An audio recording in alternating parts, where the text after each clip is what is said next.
shows up.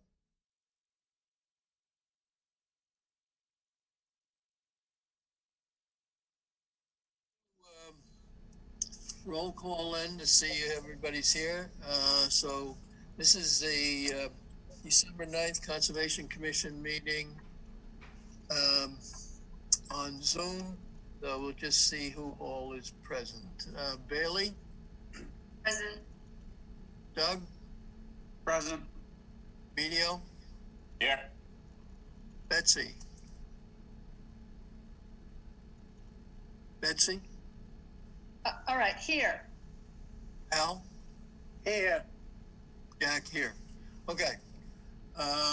First hearing is Town of Walpole notice of intent Conservation Commission public hearing in accordance with Massachusetts General Laws, Chapter 131, Section 40, the Wetlands Protection Act. Notice is hereby given the intent of Scott Matthews for the installation of an in-ground pool, patio, grading for property at 12 Bubbling Brook.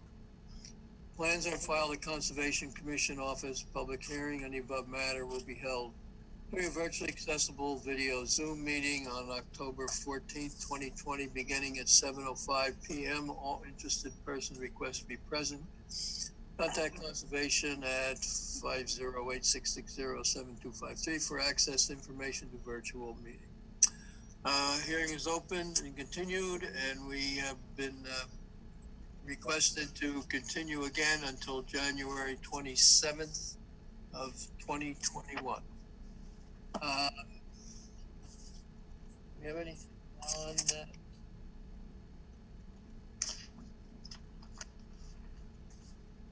We don't have anything scheduled for the 27th.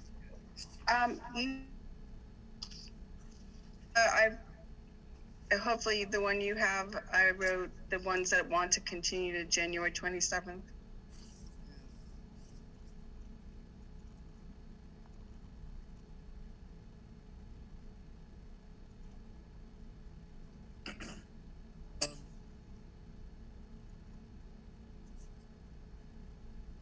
All right, so we'll continue this until, did you have a time scheduled?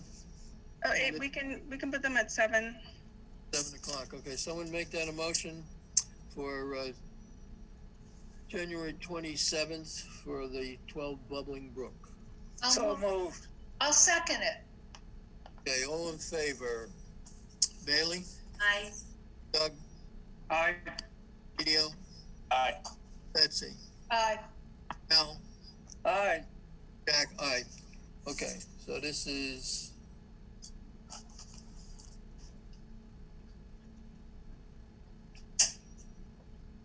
at 7 p.m. All right. Next one, what's on our agenda here? Next one is Town of Walpole notice of intent, Conservation Commission public hearing. According to Massachusetts General Laws, Chapter 131, Section 40, the Wetlands Protection Act, Town of Walpole Wetlands Protection Bylaw. Notice hereby given the intent of Shakwi Al-Sarabi Family Revocable Trust to convert a driveway into a road for 4 single-family house lots and appurtenances at 32 Starlight Drive, Walpole. Plans are on file at the Conservation Commission office. Public hearing above matter will be held Walpole Town Hall, 135 School Street, February 26, 2020, beginning 7:05 p.m. All interested persons request to be present. Hearing's been opened and continued many times. We have, again, a request to continue until January 27th. So. Could I ask a question of Landis, since, as you put it, Jack, it's been open and closed or it's been continued many times. Is there any sign of it actually happening? I Yes. think the issue. Planning board. Planning board. Oh, okay, fine. They haven't been able to get a hearing at planning board, so they have to continue. So, we'll see what happens by then. So let's, And the planning board's scheduling hearings now, because they have to, so. As of December 1st, their deadlines started. so So someone make a motion to continue this to January 27th at, let's make it 7:01. So moved. Second, Further discussion, all in favor? Bailey, aye. Doug, Aye. Radio, Aye. Betsy, Aye. Al, Aye. Jack, aye. Okay, so this is continued to,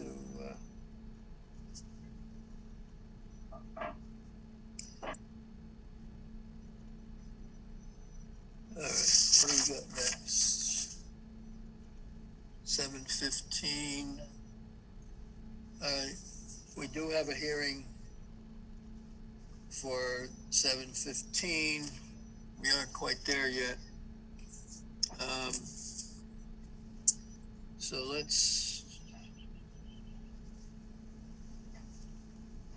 Can we do the minutes?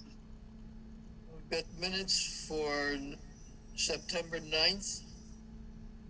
Does someone want to move those? I'll move them. We have a second. We have a second. Who was that? Emilio? Yep. Okay. All in favor? Bailey? Aye. Doug? Aye. Emilio? Aye. Betsy? Aye. Al? Aye. Jack? Aye. Okay. So that's okay for that one. And we also have one for September 23rd. I don't think I did those yet. Did I? No. On the list. So is that the only one that we had minutes for? Actually, Yeah, I think you have the 28th of October. October 28th. Okay. Those are out. Don't want to move Wait, those? so Landis, you did October, but you didn't do September? Yeah. 'Cause Okay. they were backlogged, and then I felt like I needed to do the ones that were recent so that Okay. everything that needed to be done would be done. All right. I'll move it. We have a second? We do. Okay. All in favor? Bailey? Aye. Doug? Aye. Radio? Aye. Betsy? Aye. Al? Aye. Jack? Aye. Okay, so that's,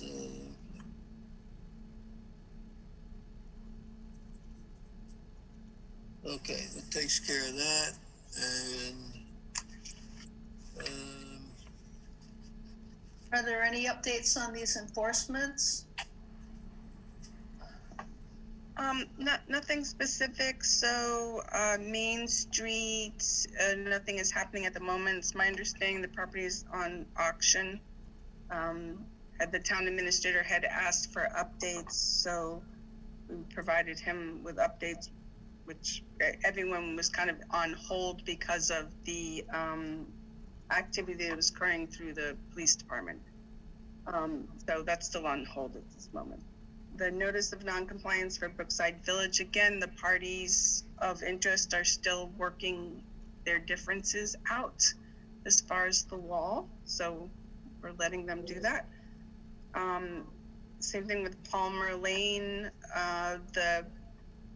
The parties are also working on the restoration plan that is amenable to the property owner as well as the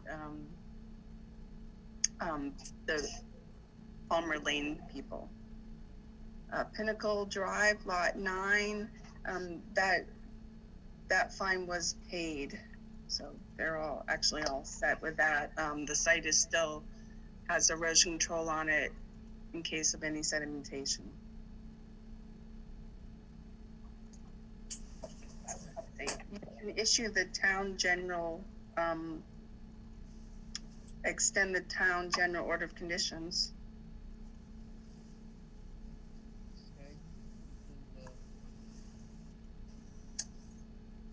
want to move that to, how long do we extend that for? Is that 12 months? However long you would like to. We usually,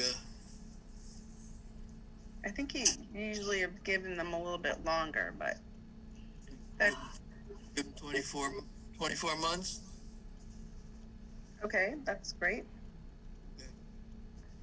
I still want to move that so that we extend the town's general order of conditions for. So move. Second. All in favor, Bailey, Aye. Doug, Aye. Medio, Aye. Betsy, Aye. Al, Aye. Jack, aye. Okay. Unanimous, 6-0.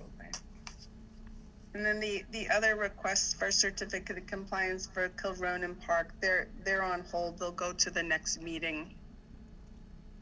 Because we still need to do a site visit, and the applicant requested to go to the next meeting.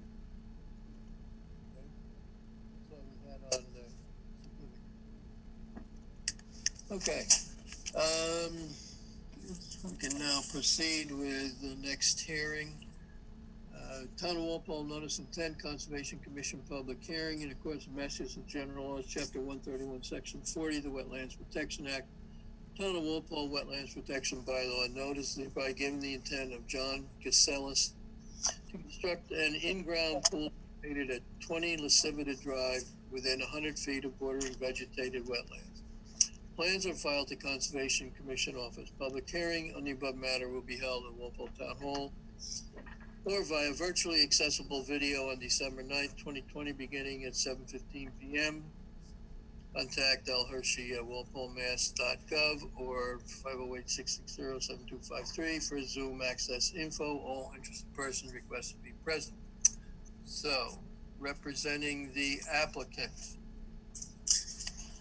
That would be me, Chris Caborio from GLM Engineering. Is it possible for me to share my screen so I can show everybody a print of the property? Yes, please do.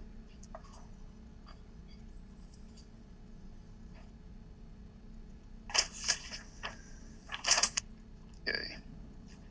Can everybody see this on my screen? The color print of Lascivita Drive? Yes. Lost it, so we have to go back and start over again. Do I have to wait a minute, or is everybody here? Just hold on a second. Sure. Unfortunately, when people share their screen, it bumps the chair out of his visual.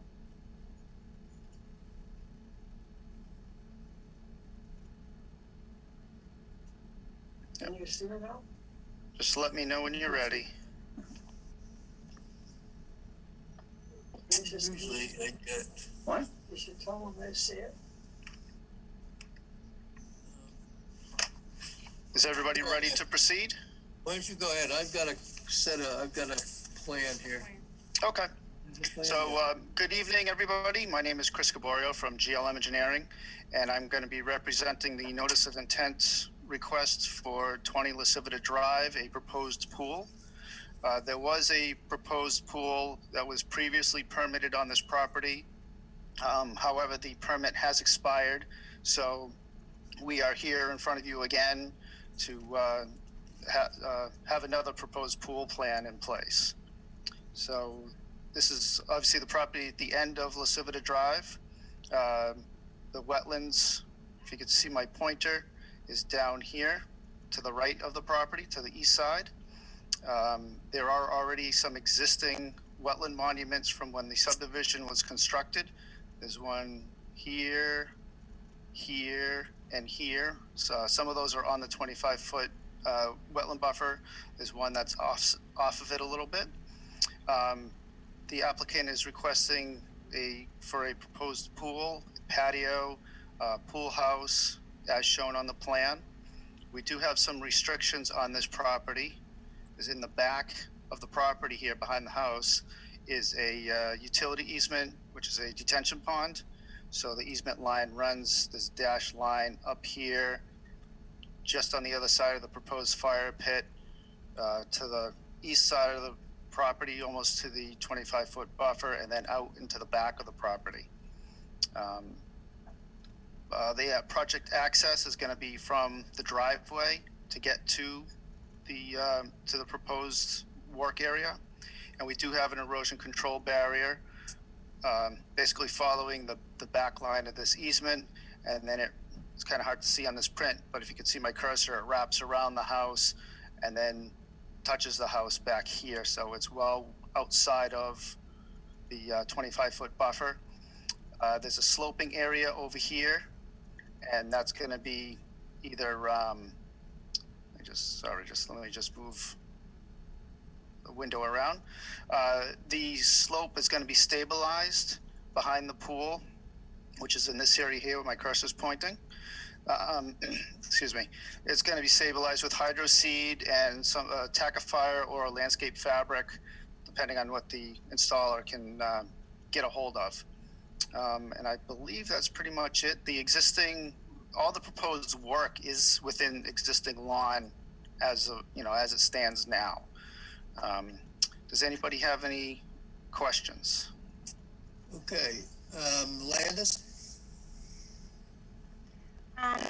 Yeah, my only question is that area where you're grading up the slope. What's the slope there?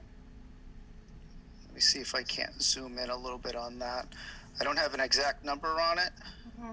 Is it steeper than existing? It looks like it would be steeper than existing. I'm just a little concerned about them maintaining it. Doesn't look like. It is a little bit steeper. It's probably, of course, I don't have a scale in front of me. Let me see if I can figure it out on my print here. It's probably close to a 3-to-1 slope, I would think. Mm-hmm. And that's going to be mowable or maintainable? Yes, it should be. I mean, it might be a little bit steep, but it can be maintained and mowed.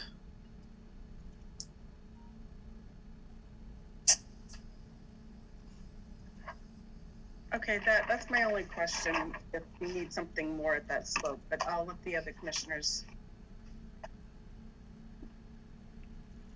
Okay, You can move on. Bailey? No questions. Doug? I'm looking at the plan and I'm trying to figure out, is there a fence around this pool? There will be a fence around the pool. You can see it. It's coming off the side of the house down here along this retaining wall. I think we kind of lose it because I think it follows the erosion control line and also the easement line. And then it comes back here kind of on the top of the slope and then comes back around the deck and connects back into the house. So that will be drawn into the plan? That is on the plan right now. It just, because of the wall and some of the other line work, the erosion control barrier, it's kind of hard to see. But the pool and patio is enclosed by a fence. Okay. Okay, Emilio? No, I don't have any comments. Betsy?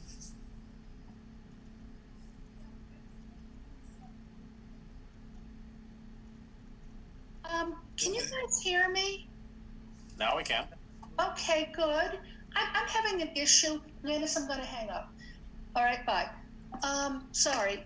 I can see the plan because I can see it on the Concom website. I heard everything that you guys said. I don't have a comment, but I was definitely having some issues, okay?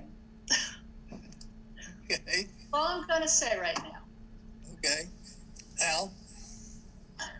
My only problem is maintaining that slope, and it is close to a little more than 3-to-1, but I suppose it could be mowed with a weed whacker instead of a lawnmower. But I think we could put something in the conditions to deal with that. And I do see the fence line on the print, and it's labeled proposed pool fence, required gates and door alarm. I see the label and I see the fence line there. Looks adequate to me. Okay, so that's the only thing I have. Okay. I just think it might be helpful if you labeled that utility easement. It actually is labeled, See- just under, right here, right underneath where it says the lot Yeah. area. I know, but the line isn't. The line comes in off of Lasivita Drive, right? Yep, and it almost goes up the middle of the driveway, and then it goes to the rear, My point is, cuts through the playset. okay, my point is, I think it should have some additional labeling so we know where it is. There seemed to be some question about that. So maybe on the, in that area between the road and the back end of the property, the north end of the property, that label that line. Yep, we can do that. Okay. Yeah, I think the issue is when the line changes design because of the fence. It's a little difficult. Well, the line will never change for the easement. That's a line of record. Yeah, I know the line. So the easement line is that dashed line. However, when it gets to the fence, it turns into a different design. So you can't tell where that it continues along that erosion controller fence. I mean, unfortunately in the back, behind the fire pit there are three lines that are virtually on top of each other. The Right, easement and line, the erosion control line, and the fence line, because the easement line is our limit of work. Right, that's why putting a note helps clarify it. Sure. Okay? You'll take care of that? Yes, yep, we can Okay. add that to the plan and revise it. Okay. Anyone in the audience have any questions or comments? Please identify yourself for the record.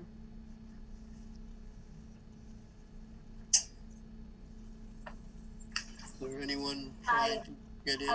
I just want to let you know, John and I have lived here at the property for, it's going to be 5 years this coming January, and we already maintain the easement area and the slope on the side via lawnmower and a weed whacker, so it actually is easily accessible for us.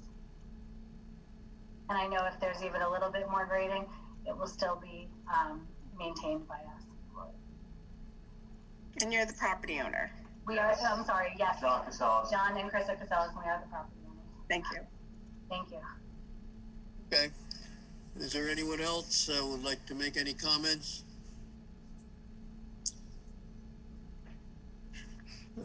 Okay, hearing none. Someone want to make a motion to close the hearing? So moved. Second. Okay, all in favor. Bailey, Aye. Doug, Aye.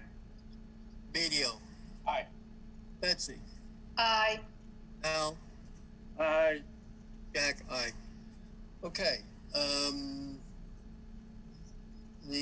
did we want to, we have normal standard order conditions for pool. And did we need to add anything else? Do we need to add anything regarding that grading or hearing from the owner? Is that okay? Hearing from the owner clarifies the maintenance of it, so I don't think we need to add anything. Okay. So the standard order for pool construction. I'm just one other thing. Access for the excavation. Do we need anything? Access pad for the vehicles that are coming in and out. Where will they be accessing from? The access will be on the existing driveway. The driveway. Yeah. The existing driveway. Okay. Yeah. Okay. Yeah, that's to the left of the house. Excavated soil gets removed from the site?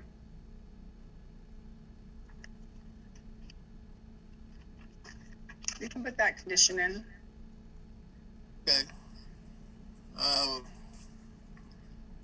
right, well, we just can include that the access to the site will be through the driveway, and the any excess excavation should be removed from the site. Will that cover it? Sounds good. Okay. All right, so make that a motion for the order. So moved. Second, All in favor, Bailey, Aye. Doug, Aye. Emilio, Aye. Betsy, aye. Al, Aye. Jack, aye. Okay, One other thing, this does have a DEP number. Yes. Anyone's ready for it? It's 315-1239. 239. Yeah, the agenda shows that as 1238. I know, that might have been my mistake. Oh, really? I was told Yeah. it was 9, but whatever happens to be is fine. Yeah, let me just, I think that's what the file said, but I'll double check that to make sure we reference it correctly. Thank Okay. you. Yeah, I wasn't sure if you had that number or not. Sometimes you don't get it right away. Yeah.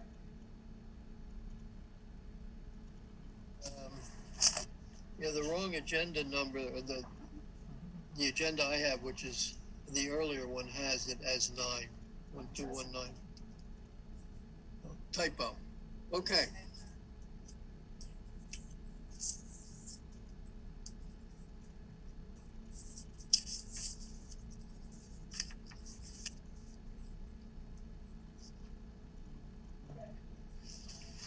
It is 1219. Is that 1239? Oh. Okay. It is 1239 according to the file.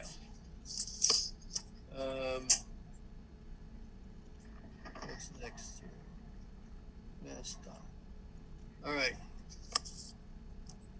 Landis, are you ready for the next one? Yes.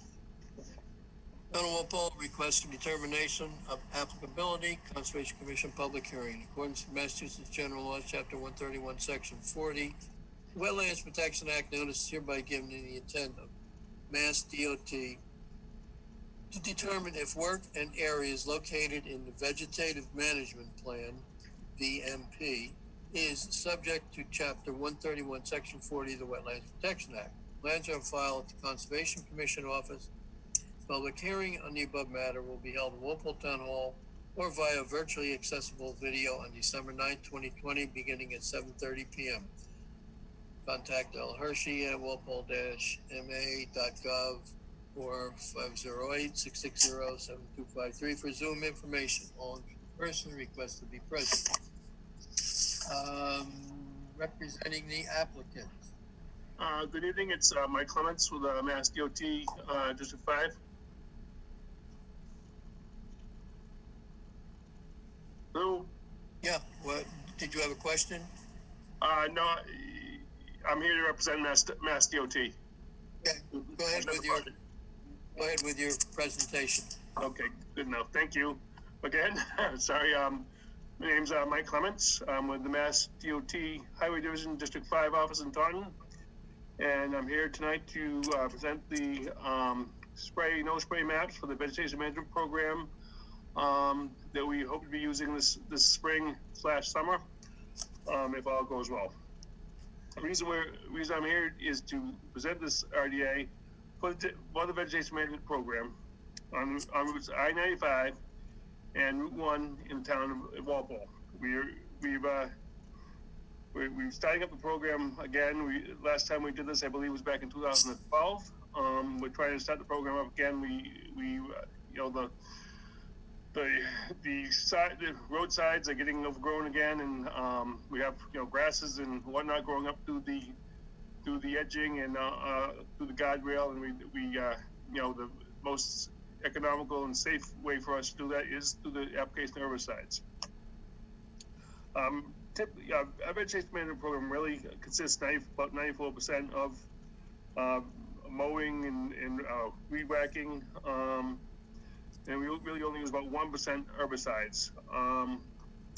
And again, the herbicides are really applied just along the roadway edging, on the and on the guardrail, to help control the growth in those areas.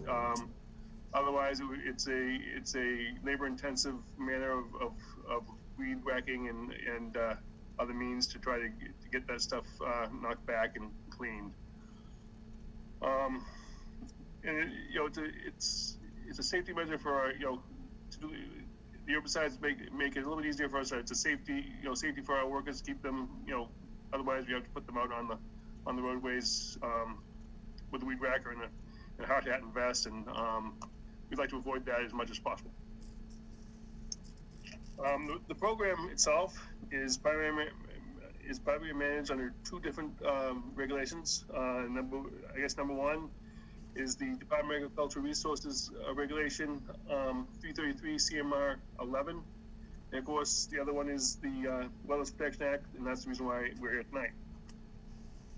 For MassDOT to apply herbicides, we must have a vegetation management plan that's been approved by the Department of Agricultural Resources.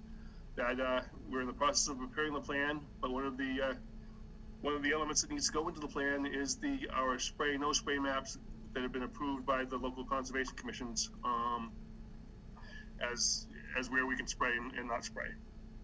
And that's really why we're here tonight, is to review those, and I'll get to that in a very short order.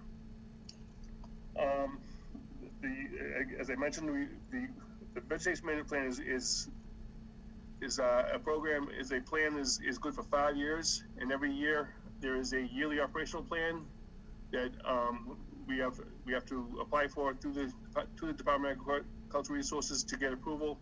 In both the vegetation management plan and the yearly operational plan get our notifications are sent to the local towns in the areas that we're getting a spray, which Walpole would get one.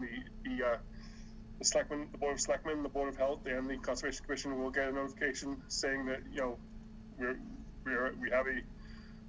preparing a plan, and it will be available. It will give you a link that you can get to the plan, review it, and make any comments you wish to make.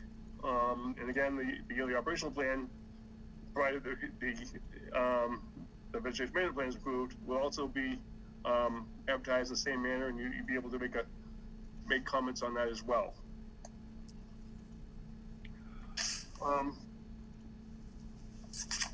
The work is presumed to have no impact if we maintain setback distance as outlined in the Department of Agricultural regs.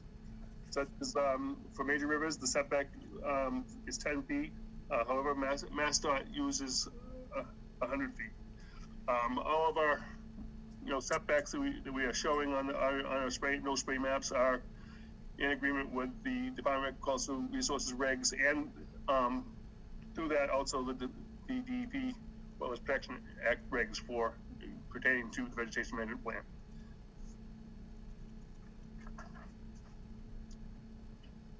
And once we have a plan and have have a yearly operational plan, when we intend to spray, we must also give you a 10-day notification that we're intending to spray. And the herbicides that we use have all been researched and approved by the DEP and Department of Agricultural Resources for use in areas of sensitive areas. The list is available on the DAR website if you wish to review that. Typically, the herbicides they use are Roundup, Oust, and Accord. We typically, I think in the past, have used Oust most frequently, so I would assume that would be the one we would stay with. But it is a contractual matter. The contractor gets to choose which one he is using, as long as it's an herbicide that's been approved by the DEP and the Department of Agricultural Resources. The procedure, how the plan actually works, how the herbicides actually applied is as follows.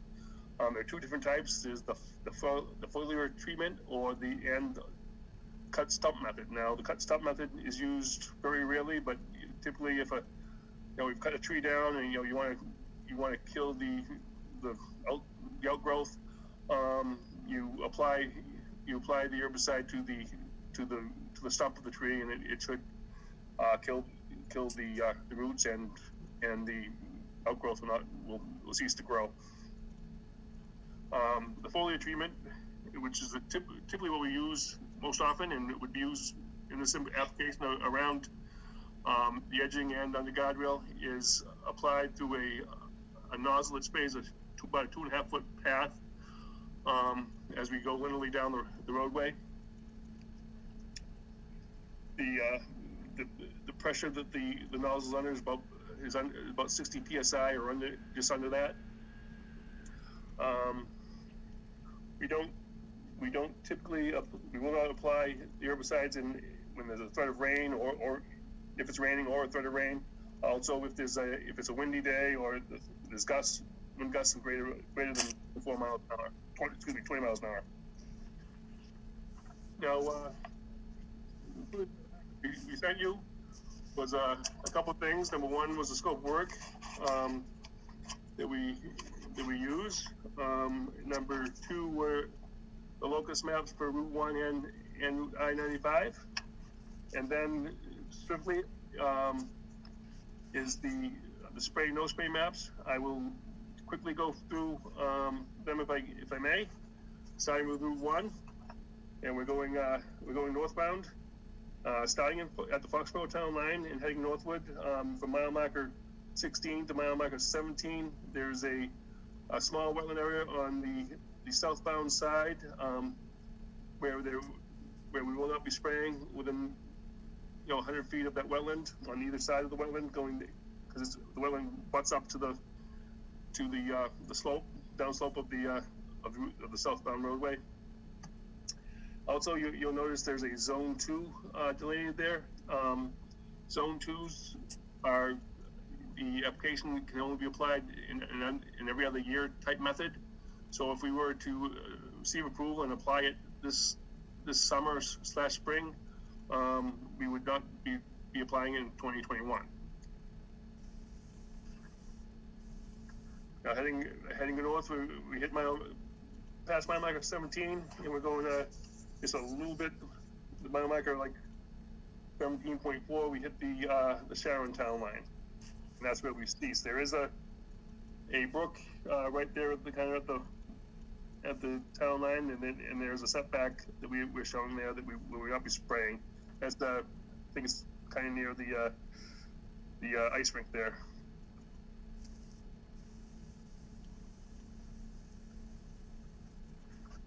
And then picking up again on Route 1, north of the Sharon town line, there's a private well where we will not be spraying. There's a 100-foot setback from there. And then heading north, just before we're heading in towards Norwood, there's Trapple Brook and a couple of tributaries there that we will not be spraying.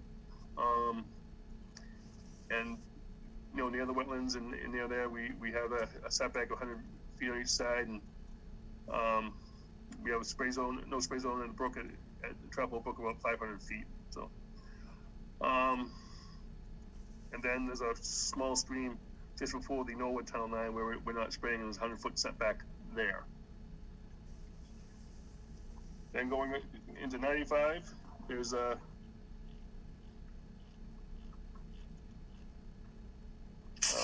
we're starting at the Sharon town line, heading northward into Walpole, going from mile marker 20 to 21. There's a short section on page 21 of Walpole, about 0.4 of a mile. And then on page 22, there is a tributary there, Trapple Brook, where we won't be spraying near the brook for 100 feet, either side of the brook. That's a quick synopsis of what we're intending to do. But we get your approval. Now I'll open up, and if you have any questions, I'll try to answer them as best I can. Okay, Landis? I don't have any particular questions. Okay. Haley, No questions, thank you. Doug? Yeah, just one. I know all the herbicides you're planning to use are DEP approved, but is it possible to avoid using Roundup since there's some issues with that herbicide, and maybe use some of the other approved herbicides instead? I can't, like I said, I don't get to pick the herbicides that I use. If you wish to make a condition on your negative, if you approve a negative determination, you want to request that we don't use Roundup. I mean, I assume they would be amenable to that. I will say that, from my understanding of the issue with Roundup, it's really the issue during the application process when it's wet, and but it is basically considered inert when it dries. But that's only what I've read and been told. So again, I wouldn't I'm not gonna, don't hold me to it. I'm not the researcher for doing that, but that's my understanding. But like I said, if you feel strong, if the commission feels strongly about the use of a particular chemical and wants to ask not to use it, then it's your prerogative to put it into a condition that that you would like to see. I wouldn't be upset about that, or fight that much, should we say, or argue it. It's just been a concern of mine for many, many years, and I don't know if anybody else has that concern, but I do. I understand. I've seen the the concern has been raised in a number of different avenues. So I understand it and would not like I said, I wouldn't have a issue with a condition that would prohibit the use of a particular chemical. That'd be great. Okay. Okay. Anything else, Doug? That's it. Okay. Emilio? No, I have no questions. Betsy?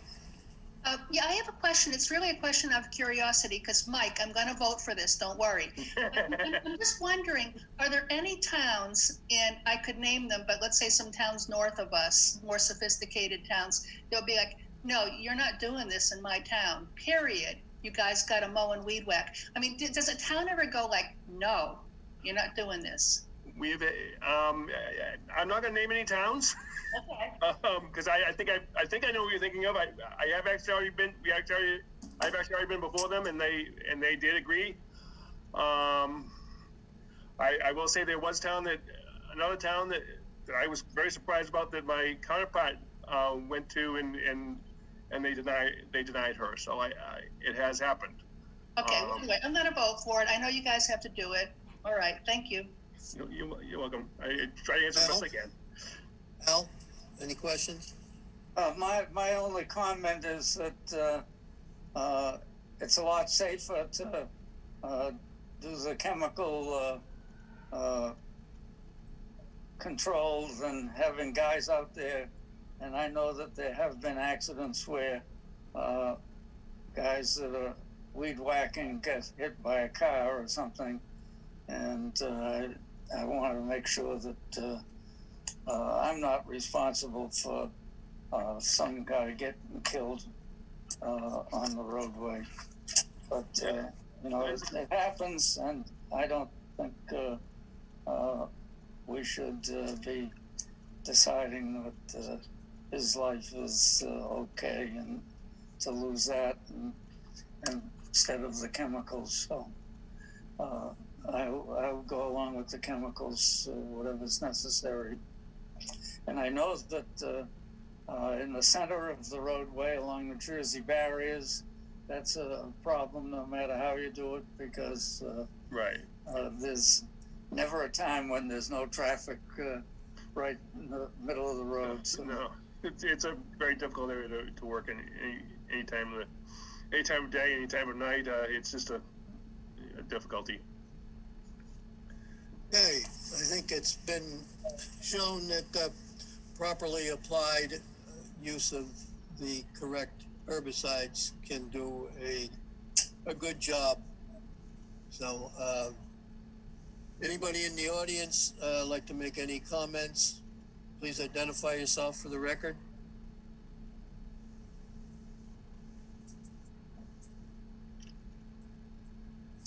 Okay, hearing none. Someone make a motion to close the hearing?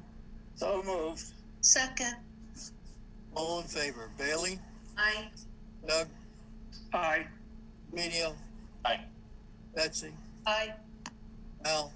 Aye. Jack? Aye. Okay, to close the hearing, and this would be Landis. What do we, I think what you wanted was a -3 and a -5, is that correct? -3 is typically what we've seen. I'm not. Just a -3? Yeah. Okay, yeah, that's fine. With Doug's condition, Doug's condition was that that Roundup not be one of the herbicides that are applied. Yeah, they have other choices. Yeah, there are a number of other choices. So There's another, so Roundup is a specific company name, isn't it? Is it, so it's is it? yeah, is it's it- I looked that up. glyphosate. glyphosate, I think, yeah. Glyphosate, yeah, that's it. I just looked it up. I just looked it up. The generic chemical is GLYPHOSATE. Yeah, it's a glyphosate, I think it is what it's That called. is, So- yeah. That's what we want to limit, Doug, Yes, please. the active ingredients in Roundup. Yeah. Okay. And Landis, you may want to add, it would help ensure that that's adhered to is that the contractor touch base with your agent before going up into work, so that it gives a little bit of hopefully added protection that you would, that they would, Landis could relay that condition back to them to make sure it's being adhered to. I mean, it will be in the contract because the negative determinations are in the contract, but it's just an added step if you so choose to do so. I agree. I think that's a good suggestion, that prior to application, they contact the conservation agent. How much time, advance time? A week or 3 days, I would recommend, but whatever you think is appropriate. Landis, what works for you? Yeah, let's go with a week, 7 days. Okay, so someone make that a motion. We have a -3 with conditions of limiting the of not using the Glyphosate, phosphate, I think, yeah. I can't remember how it's spelled. So you can That's check. all right. So we get the correct thing of that. Yeah, I have it. I looked it up. Yeah. And I just would put the active ingredients in Roundup. There. And to notify the conservation office and you need to include your phone number 7 days prior to the planned application. Okay. All right. Someone make that a motion? So moved. Second, Okay, all in favor, Bailey? Aye. Doug? Aye. Medio? Aye. Betsy? aye. Al? Aye. Jack? Aye. Okay. Thank you very much. Thank you. Bye now. Thanks. Happy holidays.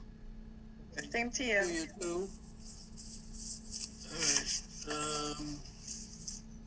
145. Next one is, we can do this. Town of Walpole, request for determination of applicability, Conservation Commission public hearing. In accordance with Massachusetts General Law, Chapter 131, Section 40, the Wetlands Protection Act, Town of Walpole Wetlands Protection Bylaw.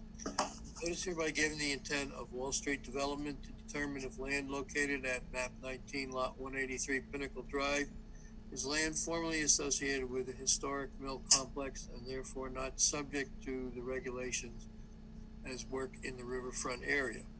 Plans on file at the Conservation Commission office. Public hearing in the above matter will be held in Walpole Town Hall or via virtually accessible video on November 4th, 2020, beginning 7:30 p.m. Contact L. Hershey at walpolema.gov or 508-660-7253 for Zoom information. All interested persons request to be present. Hearing's been opened and continued, and we have a request from the applicant to continue this until January 13th. And we got January 13th.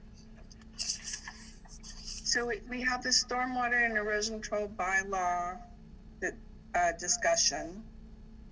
And then I have an RDA for Plimpton Street, which I haven't advertised yet, but I tentatively put it at 7:15. So I was thinking of putting this at 7:30. Okay. Does that make sense? Yep. Okay, so someone make that a motion to continue this hearing until 7:30 on January 13th. So moved. Second. All in favor, Bailey? Aye.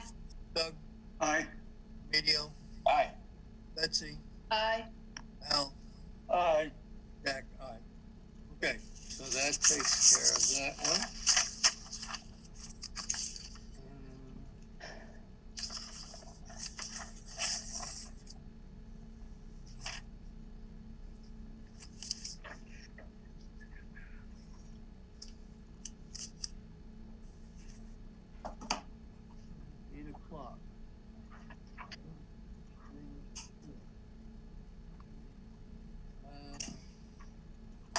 See what else we've got here. We had some correspondence, which we get periodically on the Bird Machine property from their consultant. The consultant now is Wood.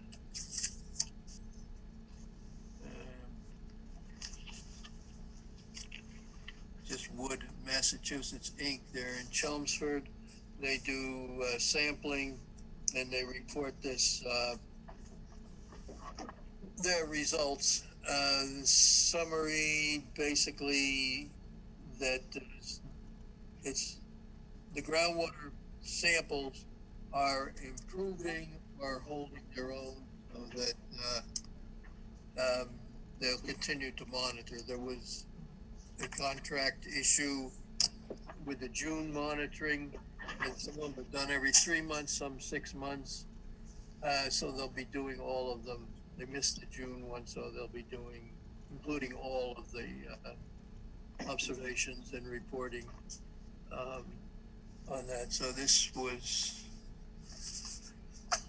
whatever their next scheduled site is. I don't think this, I think basically they're continuing to monitor. Nothing is showing up that is changing drastically. So anybody want to know any more details about what's in that report? Hearing none, we'll move on.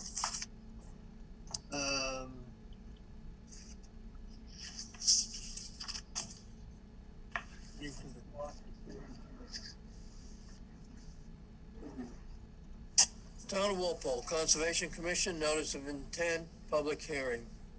According to Massachusetts General Law, Chapter 131, Section 40, the Wetlands Protection Act, notice hereby given the intent of 55 BH LLC / 55 SS LLC for the construction of 300 residential units in a mixture townhome, single-family home, and apartment structures with associated grading, utilities, and drainage, a portion of which is within the outer riparian zone of Cedar Swamp Brook, 100-foot BVW, and 3 on-site vernal pools located at 55 Summer Street, map 308, block 52, lots 56 and 60, and a portion of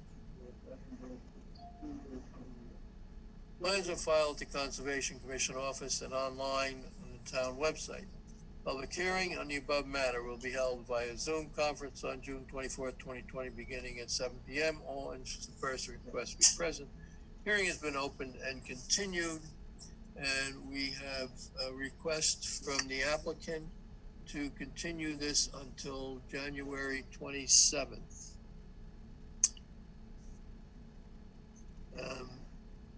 And I guess Landis, they were going to get some revised plans to us. Did they ever come in? No, they're still working on the plans, so they gave ZBA a continuance until January 6th. And they're still making adjustments to the plans based on that, so we haven't received them yet. They sort of indicated that they would get us the plans 2 weeks before the hearing they wanted to continue to. Okay. And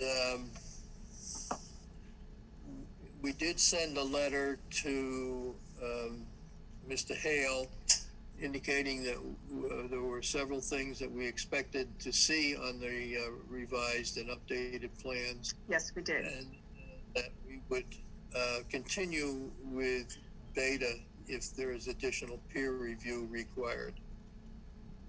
So we're waiting to see what their revised plans look like.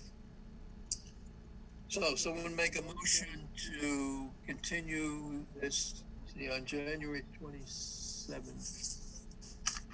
We already have something.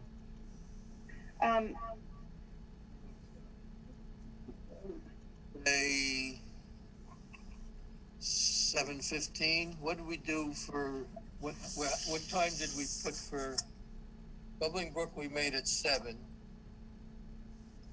Right, in Starlight Drive we did 7:01. I would say, not knowing whether any of these are going to be viable hearings at that point, let's make it 7:15. Is that all right? That sounds good to me. Okay. So someone make that a motion to continue this hearing to January 27th at 7:15. So moved. Second. All in favor? Bailey? Aye. Doug? Aye. Betsy? Aye. Al? Aye. Jack? Aye. Did I skip a media? Yeah, you skipped the media. Oh, media. Oh, Aye. okay. Good. Just wonder if you're paying attention. Okay. Sorry about that. Don't love me. Let's see. It's the end of our hearings. And we've done the minutes, went over enforcements and the town order conditions. Did we did the the correspondence. Care that. What else is there? I don't see anything else. Do we discuss Burns Ave, Landis? Oh, No, yeah, that's gotta be on here. the something else. The order of conditions? Yeah, that's under general business. General business, okay. I missed a minute. Right, the first agenda I sent out, it wasn't there, so I did revise the agenda to include it, and it has been posted that way, so. Oh, I see, yeah, okay. Which one is it? All right. Has everybody got the comments from Landis?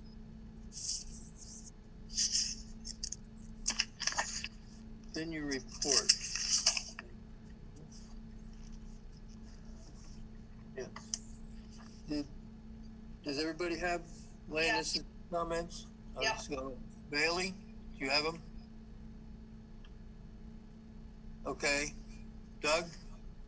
I'm looking for them. Are they on the So website? I sent with the agenda, Oh, okay. Let me go back. recommended conditions. I think we should all have that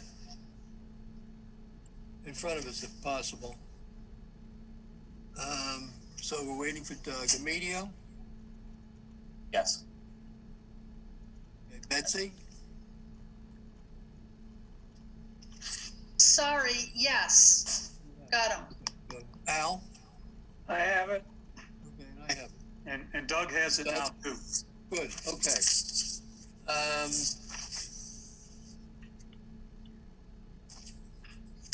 If you look, number 1 in the comments, this is regarding the alteration of an additional 4,997 square feet of non-degraded riverfront area.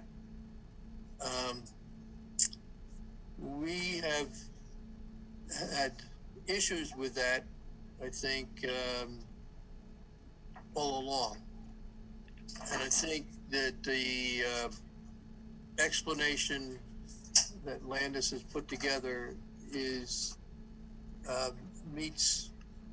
covers the reason why we don't agree with the applicant's position on this. Does anybody have any questions about this? Bailey? No. Doug? No. Emilio? No, not at this time. Betsy? No, I read it over. It makes sense. Al? I agree with Landis. Okay, and I agree. So, for the order of conditions, then we would include the item number 1 as it is written. And then number 2, anybody have any questions on that? Let's just, if you have a question, speak up. Number 2, anybody have a question? Okay, number 3.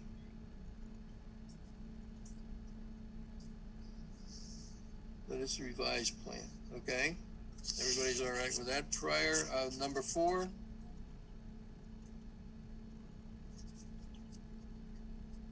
Number 5. We're going to include another one that they should conform to all applicable local, state, and federal requirements for the permit. I think, does that cover the wording on that, Landis? Yeah, it's contingent upon them applying and receiving all applicable federal, state, and local permits. Okay. Anybody have any questions? Let's go down.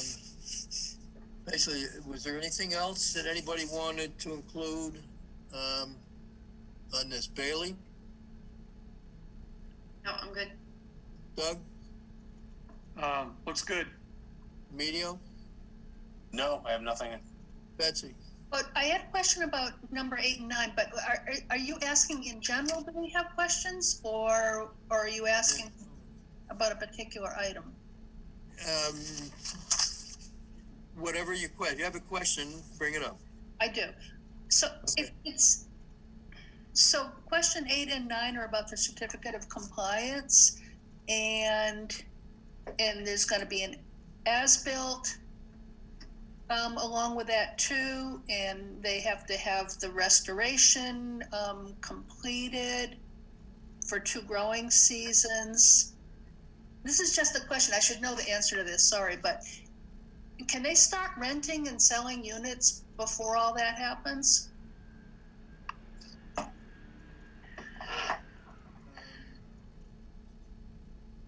If they can get the occupancy permit, I think we have a lot of situations where an applicant, whether it's a homeowner or whatever, is in the facility and they're still subject to the 2-year, meeting the 2 years, I think. Is that, correct me if I'm wrong, Landis? Yeah, that will happen, that they'll build a unit or two and get some people in there and then construct the rest of the units. That's sort of typically how it happens. They construct a unit, sell it, and then use that, I think, funds to construct other units. So where I'm going with that is so, okay, and everyone who buys a unit will be a member of a homeowners association. It has to do all sorts of things. And it's reminding me just a little bit of, is it Brookstone? Yeah.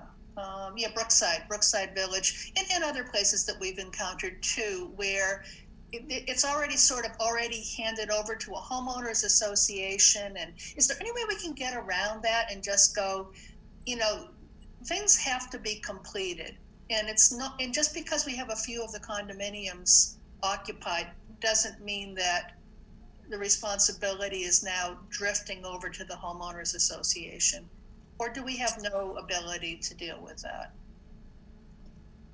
It's up to the homeowners association to know what they are getting into and what liabilities they may have that the developer or the applicant agreed to when they got their initial permits. And I'm sure that they probably should have legal representation. I would expect that they would, and they should, just to go over things like that, because typically if there are orders of conditions out, it is a good lawyer picks that stuff up when someone wants to buy property. So I hear what you're saying, but I think it's up to the buyer to know what they're getting into. So you could put a condition stating that the buffer zone restoration shall occur prior to foundation construction, so it gets done first. Okay. Approximately, they can do road work, but they can't start on the foundations until they have the buffer zone. So that gives it a jump start. I think that would probably be okay. I think that the installation of the stormwater system and the certification of the stormwater system, which is one of the DEP conditions, prior to post-construction discharge should really mean that prior to post-construction discharge to the stormwater system, it has to be completed and certified. And that should really be done before everyone's moving into their units, because they're not going to be driving on gravel driveways and roadways. I've been having a little trouble of getting people to do that condition, but that is a DEP condition that kind of connects that the stormwater system needs to be completed when the road is completed and people are moving in, not at the very end. So can we somehow get that in a couple of sentences in there? Because there are two, there are wetlands, there are two riverfronts here. I mean, there's a lot going on for us on this site, and is there a way for us to write a sentence into the orders of condition? Sorry, I can hear you on Jack's computer, and then I'm getting a lag on my computer. So it's a little weird. Okay. If there's a way to put that in writing, I guess, could we get it into writing, even though you think that everybody ought to know it, but you say you're having trouble getting people to do it, so maybe it could just be solidified a bit? Right, because it is a DEP condition, but All right, So- is there a, you say it's a DEP condition, Yes. is there a specific reference to that in there? Condition 19, A, B, C, D, E. It's Okay. very Well, extensive. Why don't we just reference that?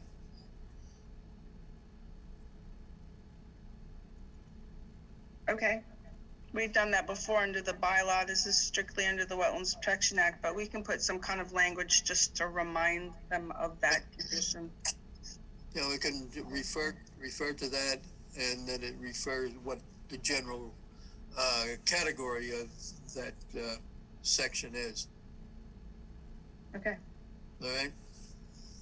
Anything else? Anybody have anything else?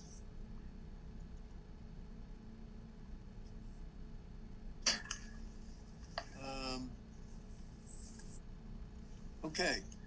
I don't know if there's anybody in the audience who would like to make any comment at this point. So are you going to go over these conditions, Jack, or?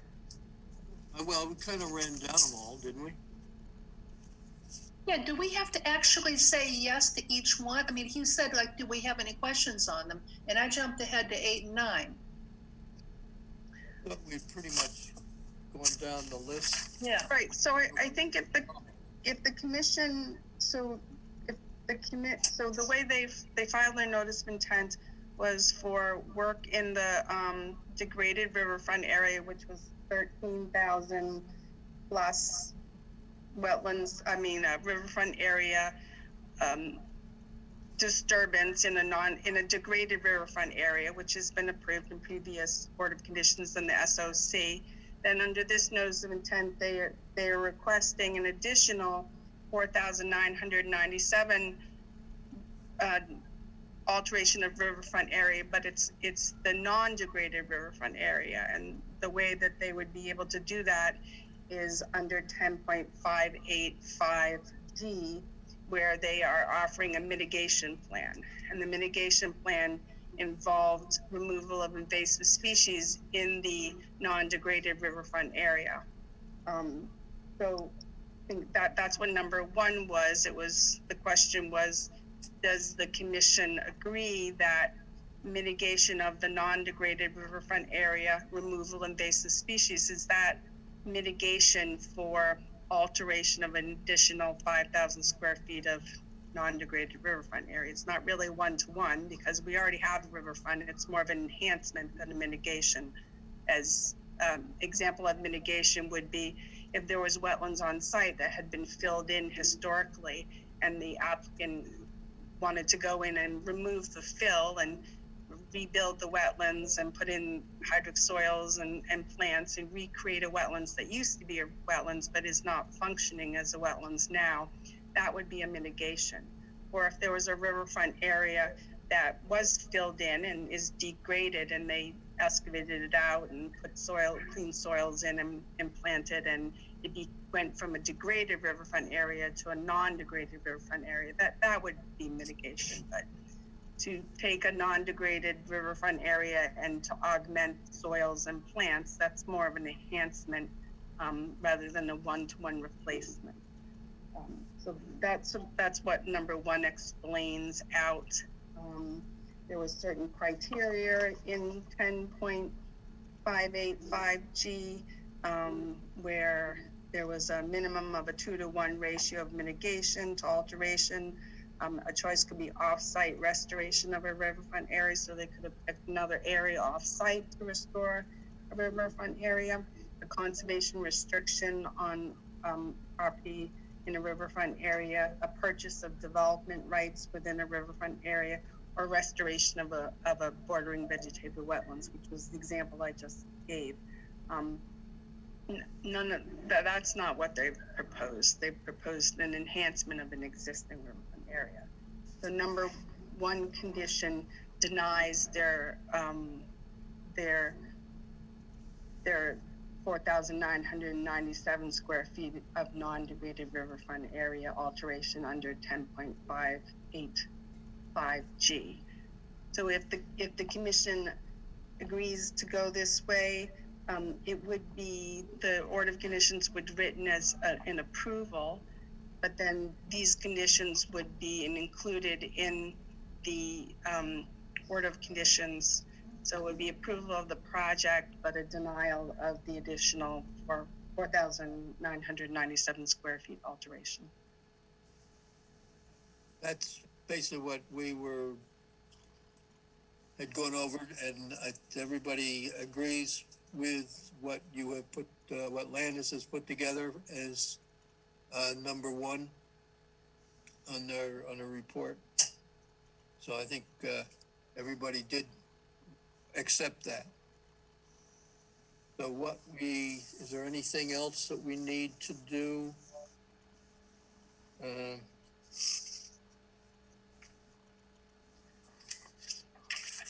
Looking over this, anyone have any other comments or questions on the other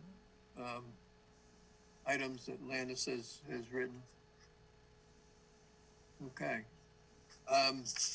So what we need is a motion to accept the project, but we deny their use of the additional 4,997 square feet of a non-degraded riverfront area.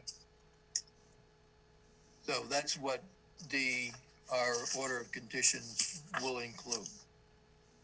So someone want to make that a motion? So moved. Second. Okay, all in favor? Bailey? Aye. Doug? Aye. Emilio? Aye. Betsy? Aye. Al? Aye. Jack? Aye. So that takes care of the order of conditions for Burns Avenue. And we said we were adding that they have to comply with all other permits. So Jack, just to answer a question that came up, because we didn't read all the conditions. So one of the conditions was to provide, I'm trying to figure out, number 3 is a revised plan eliminating the alteration of the 4,997 square feet of non-degraded riverfront area shall be provided to the Conservation Commission prior to beginning any work associated with this order. This shall be the only revision. The revised plan shall not alter additional riverfront area beyond the 13,614 square feet of degraded riverfront area. So they essentially need to provide the commission with a revised plan of that area where they're currently showing a building, and that building will be removed. Yeah, I think there was area there looking at their plan where they could probably still wind up with the same number of units, just placing them in a different position. Right. I just want to clarify that because everybody understands someone that. had asked that question. Anybody have any questions or any comments or questions on that item? Okay, so I think everybody has looked this over, your suggested conditions, and I think we've covered any questions that anybody had. So, Jack, I have one question. Yeah, go ahead. On number 3, which I agree with, the revised plan eliminating the alteration of 4,997 square feet. And it goes on to say, that shall be the only revision. But you just commented that if they can't use that 9,997 square feet, they may want to revise and squeeze another unit in somewhere else. So that would be a revision beyond just that no alters. Well, my comment was that they've applied, I think it's 40 units. Uh-huh. And I think 4 of them were in this, portion of those 4 were in the 4,997 square feet of the area that they were going to add to their already agreed to 13,614 square feet. So I think from looking at the plan, they could just relocate the position of those 4 units. But actually, Doug is right, I think, that we need to then see that. It can't be just, and then put the 4 units where you want, or why don't you find some place for the 4 units? So no, Doug has a point. No, I agree. So that's what the revised plan would. Okay, but then it's not an automatic, okay, we have to see where the 4 units are. Yes. Yeah, this would be for review.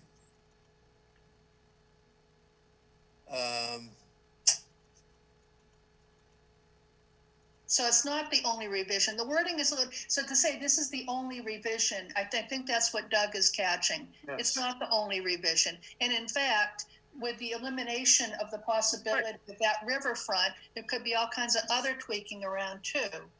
I think what it's saying is the only revision that's allowed under this order and this condition is to remove the activity out of the 4,997 square feet. If they to put those buildings somewhere else, then yeah, they need to show us a plan, a modification to the plan.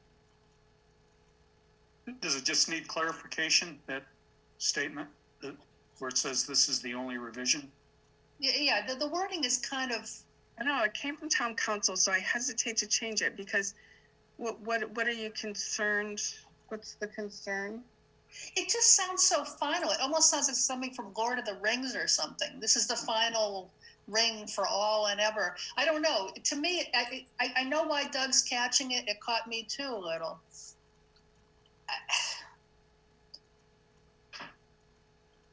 You have, this was reviewed by town council.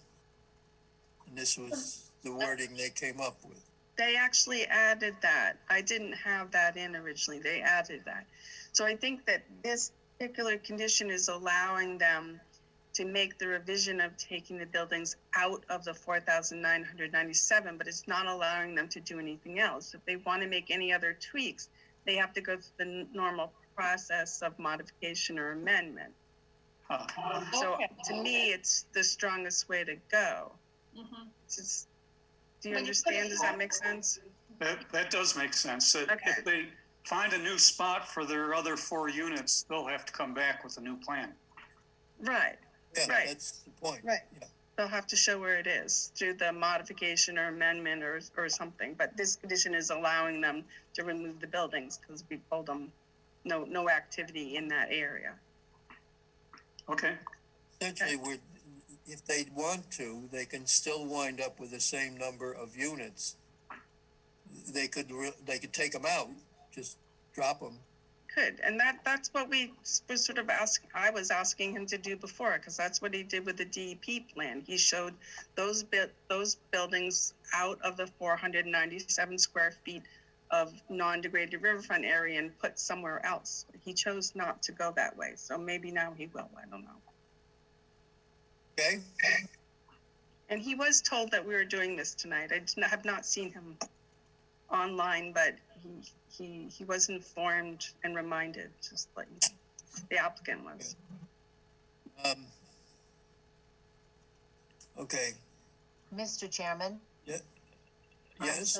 I'm so sorry, Kathy Campbell, 35 Burns Avenue. I did have a quick question. Will the order of conditions from this conservation vote be provided to the zoning board, because he's in front of the zoning board with the plan that you have? So if he's revising that plan, I would assume that he will have to provide a revised one for zoning.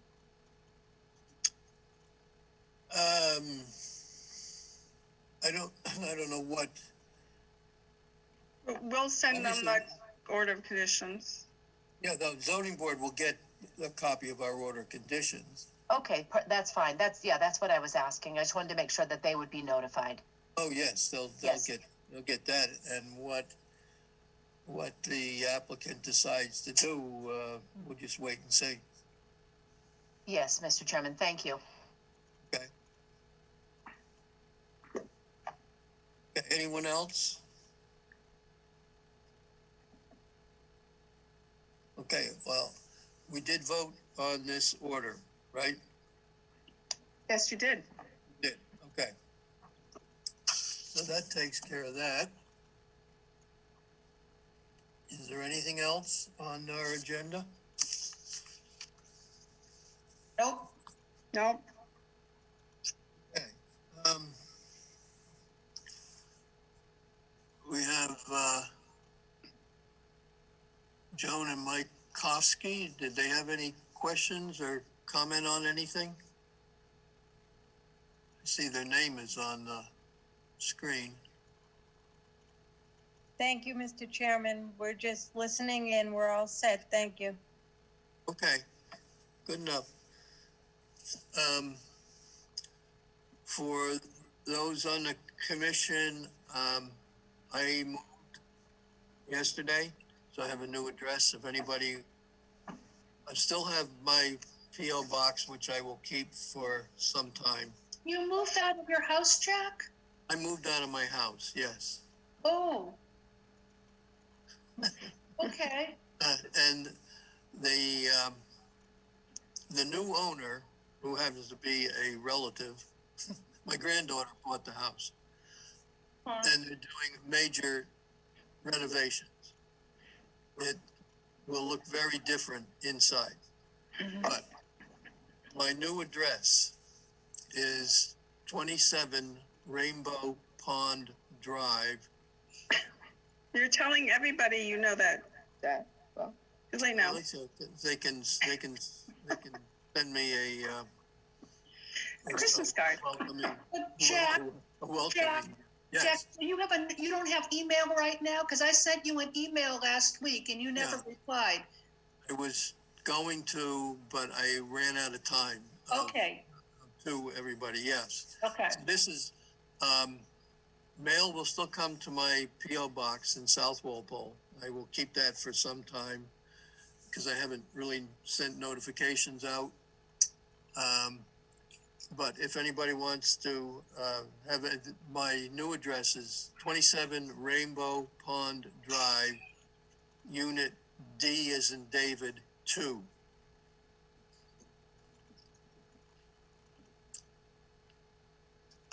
So everybody got that? Yep. Yep. Okay. My next meeting is in January. It'll be on Zoom, I expect. So. And I did let everyone know who's on email that we did hire a 10-hour board secretary helper, and a Laurie, and she will start January 4th. That's great news. Yes, It is. so that's good. That's She's good. very knowledgeable. She's a conservation agent for the town of Sherburne, part-time, short hours. But yeah, so she is very knowledgeable of the Wetlands Protection Act and conservation, so that's a benefit. So that will be helpful. Okay, everybody, so we'll see you in January. Everybody have a nice holiday. Thanks, you too. You too. Okay. Have a good one. Landis. Okay. Landis. Holidays. Landis. Bye-bye. Landis. Yes. I did have one question actually about the solar project that on North Street. What's going on with that? I don't know. I did send an email to the Norfolk County Commissioner person to reach out and introduce myself and kind of ask what's going on. And I haven't had a response. So I will send it out again. Okay. I know I keep on getting a lot of opposition emails. Right. I know they're putting up the solar panels in the parking lot area now. Right. And there's definitely wetlands out there, so they do have to. It looks from the plan that's on the website that they do need to come before us under the Wetlands Protection Act. So. Yeah, I mean I walked it last weekend, and it's it's just like crisscross with wetlands and streams and the water's raging back there. So, so and on North Street, it's less so, but definitely behind the Aggie is all kinds of wetlands back there. Right, and they do show those on their plans. So. Okay. I will reach out again. they are not exempt, being a county organization. They would have, Perhaps from the bylaw, but they should not be exempt from the Massachusetts Wetlands Protection Act, the state act. okay, so they may be exempt. We're not sure if they're exempt from the town bylaw. I haven't heard a conclusive answer on that. I believe the building inspector was looking into what that would entail. Okay, Okay, thank you. All right, well, Thanks. Merry Christmas, everyone. okay, Okay. See you. All right, take care. Happy New Year. okay, bye-bye. Bye-bye now. Bye.